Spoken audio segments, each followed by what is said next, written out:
Hey, good morning. Yes, it is. It is Thursday, October 17th. So, what are we going to talk about today? Well, we're going to talk about, you always hear people say, that what they have had to sacrifice, right? If to try to get ahead or, in business, there's sacrifices that you've made. But I want to talk more about that because I think it's really important. So, hang tight.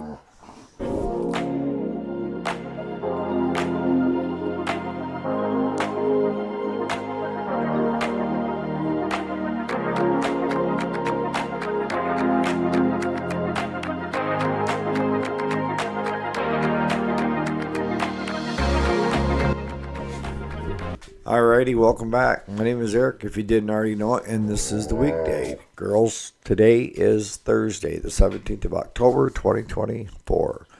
So, what are we talking about today? How often have you heard, or maybe you've said, I've had to sacrifice most of my life to try to get ahead? I know I have.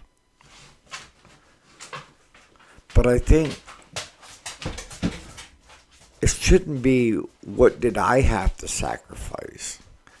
It should be who did I sacrifice to get ahead. And now you're shaking your head, right?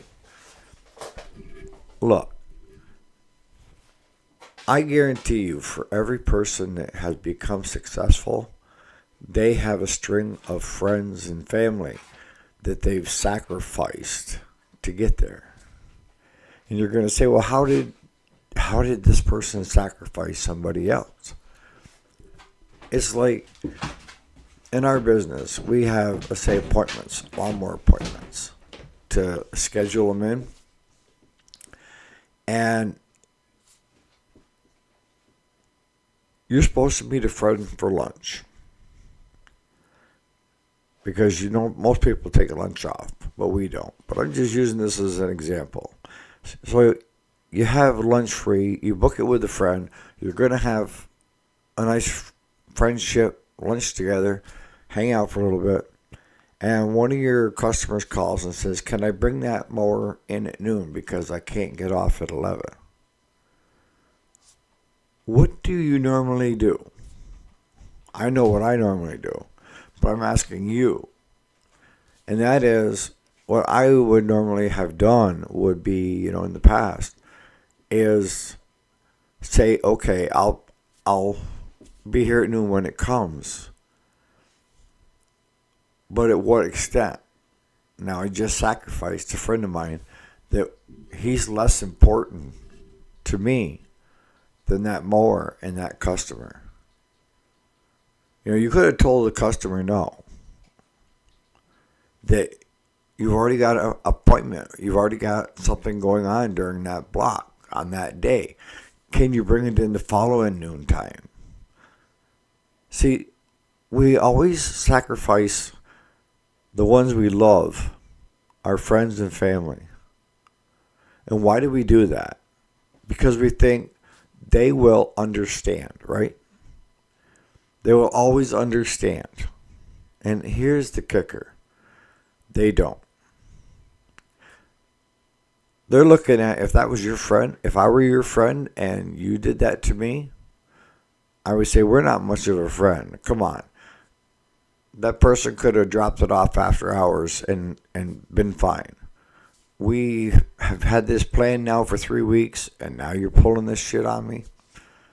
Nah. So, that's why I say, take a look back, because a lot of you guys are older, right? It's like me. How many people did we sacrifice along the way? It's like the wife that married you because you're charming, funny, her best friend, and everything in between. And then we decide we're going to start a business on the side while working full time. And anybody that started a business on the side can tell you that it takes a lot of time to build up customers, to build up, the business. And that's a big thing, when you work full time too. Now you don't have much time for anybody. And now she's saying, I didn't sign up for this. I signed up for charming, witty, funny, best friend, to grow old together. And I'm sitting here by myself because you're too busy. You're too busy doing all this other stuff. And I'm not that important anymore. And it's just as bad when you have kids and the kids are sacrificed.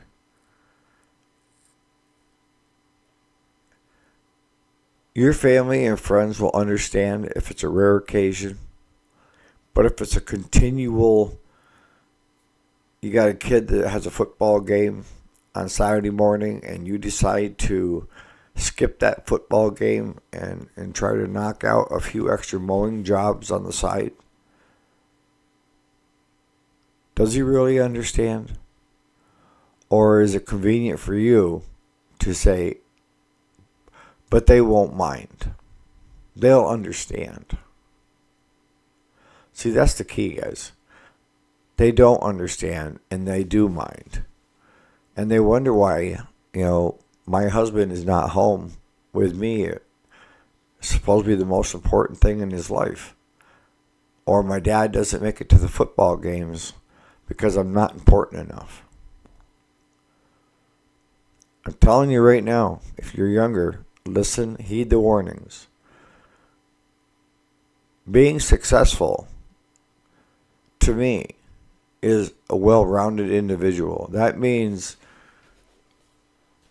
when you have a business and that customer wants to bring it in at noontime, you simply say, I can't. I have a prior commitment. Can we do it here? Don't sacrifice one of your friends for a customer. A customer will not be there when you need them. A customer will not tell you that they love you. Well, maybe some. But customers come and go. Your business may come and go. And if you sacrificed all your friends and family up through and you deem that you're successful because now you're running a successful business, see, this is where I see a lot of divorces. I see a lot of screwed up kids. We're not teaching them the value of what it's like to be a good friend, mentor, family. We're not. And this day and age, friendships, we're not teaching our kids how to be good friends. Social media, getting on your phone and hanging out with somebody is not a friendship.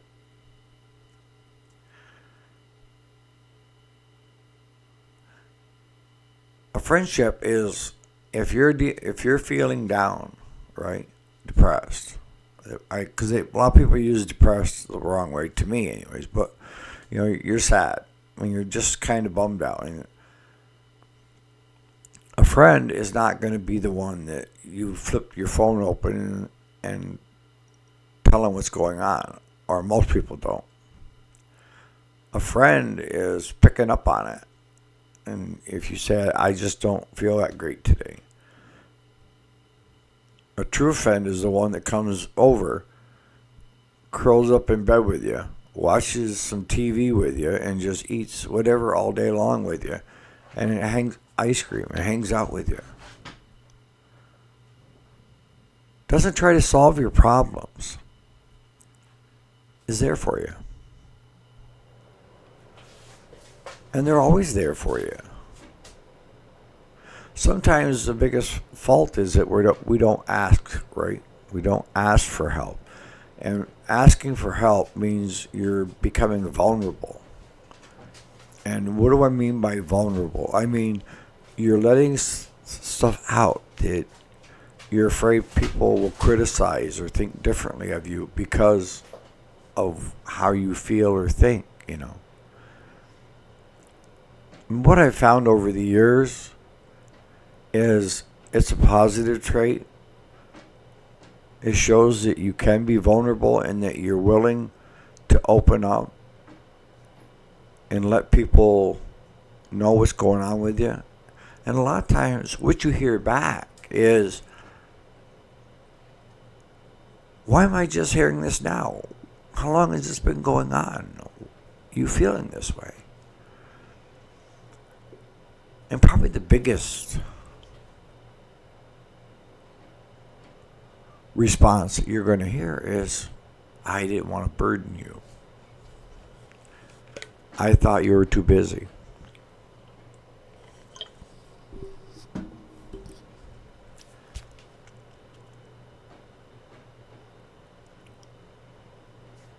We need to unburden ourselves. We need to be willing to ask for help when we need help.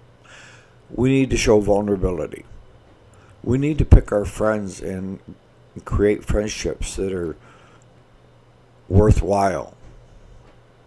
And they're not there.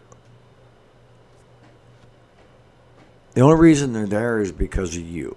It's not because of how much money you got, how many fast cars you got, how big your house is, vacations you take them on. A friend doesn't want any of that. A friend just is interested in you. And, case in point is I have an older gentleman that we've become very good friends with. He's an attorney, by the way. Kind of helpful, right? But we've developed this friendship over the last 10 years, and he's kind of like, I've never met anybody like you, Eric. Because I do show vulnerability. I mean, I also show masculinity, but I'm not afraid to show that I'm not always okay. And that's okay. To me, a friendship is not something that you take up on a whim. It's kind of like an investment. You have to keep nourishing that animal or what have you to have that friendship continue and get even better, but never wane or strain, right? And anything he's ever needed or wanted, I've always tried to help him, and he's always been greatly appreciative of it. But this last week, he lives in Florida during the winter months. And I come in on a Saturday morning and there's a message on the answer machine of where he had called just to check in. I called him right back. And he said, I thought you were too busy. I said, no, I got time. And we had a great chat for about an hour. But he was telling me of all the things, with his health and the hurricane and the tornado coming down his road. And he, towards the end of the conversation, he said, I really hate to burden you with this kind of stuff, And I said, you know what? You're never a burden. Don't ever look at yourself being a burden. I do this too with my kids and the people around me. Because I've found out what's more important than money. And that's why I say don't chase money. Is if something is going on with someone around me and they're willing to let me know, I don't try to fix. I used to fix. I used to be the fix-it guy, right? Because that's what guys are for. You give them a problem, and they're going to automatically try to fix it instead of listening. So I fix less, and I listen more. But he said I didn't want to be a burden. This man just went through a hurricane, had a freaking tornado coming right down the road and veered off 20 yards from his house and went out to sea. He's got no power. He's running on generators down there. He had a hernia operation that had a slow bleed, so he's dealing with that. And he doesn't want to burden me. That it's just another Saturday for me. So you need to let your people know that they're not a burden. Because that's kind of been the thing is people feel like they don't want to be a burden on you. But he ended it with, I love you. And it felt good because I've always, for the past 15, 20, 30 years, I end my conversation with my friends and family with, I love you. And I do that because I want to make sure if that's the last thing they hear is that I do love them. You know, even with my kids and my grandkids and my friends, they will let me down at times, and I will let them down at times. But I always told the kids growing up, don't ever confuse being upset with you to loving you. I will always love you. There's no ifs, ands, or buts, and I will go to the end of the earth for you. But there are going to be times I'm going to be disappointed with you. And that's not the end of the world. It's for that one instance, all right? But I still love you very much. And I think that word doesn't get used as much as it should. You know, not the I love you, is looking the person square in the eyes and saying, I love you. And actually meaning it. Because if you try that, you're probably going to get some pauses from your friends. Of like, wow, he really means it. And by saying I love you also shows another vulnerability within us males, right? But it doesn't. It's an endearing quality. I tell my guy friends I love them. Even the ones that are masculine, look like they're on steroids. They know me. That I love them and that the relationship that I have with them is very important to me. See, years ago it wasn't. I thought, being a sole provider for the family of all their wants and needs was being a great father and a great husband. And it wasn't. I thought it was. But that showed a flaw in my thinking. And every time I fell flat on my face over something, my wife would prop me back up and dust me off, and off I went again. But even she couldn't take it. Oh, she didn't sign on for raising the kids by herself and loneliness. And that's where I see a lot of relationships fail, is that you're not taking time for each other. You're willing to say, if something else comes up, they'll understand. And maybe they've looked forward to that dinner for 3 weeks to have with you, even if it's just to home with no kids. And something comes up at work and you start thinking they will understand. I'm telling you right now, no, they don't.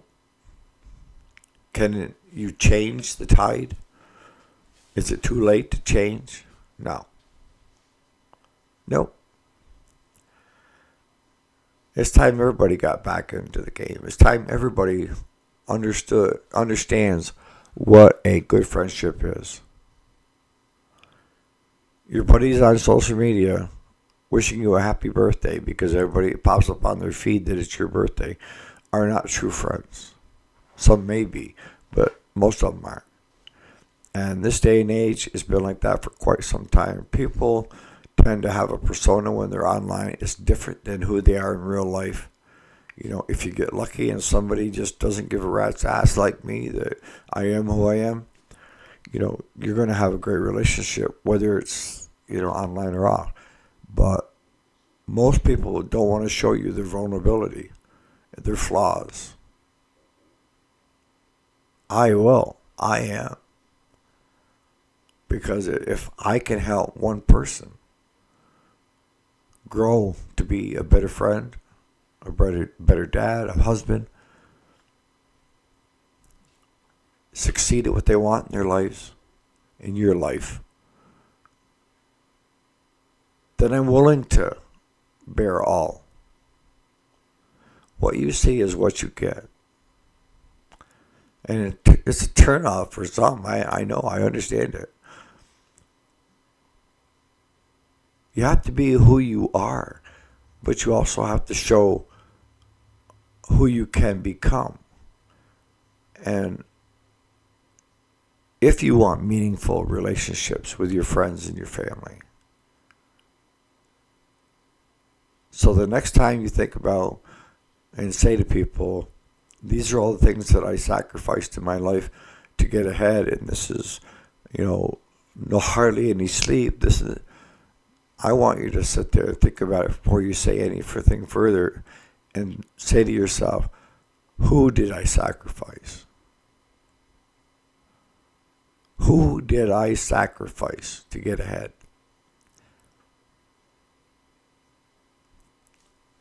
Start today by trying to mend those bridges and connecting with the old friends that are good friends that will tell you they love you. So on that note, guys, it's not a bummer. It's just, it is what it is. I think you need to hear it.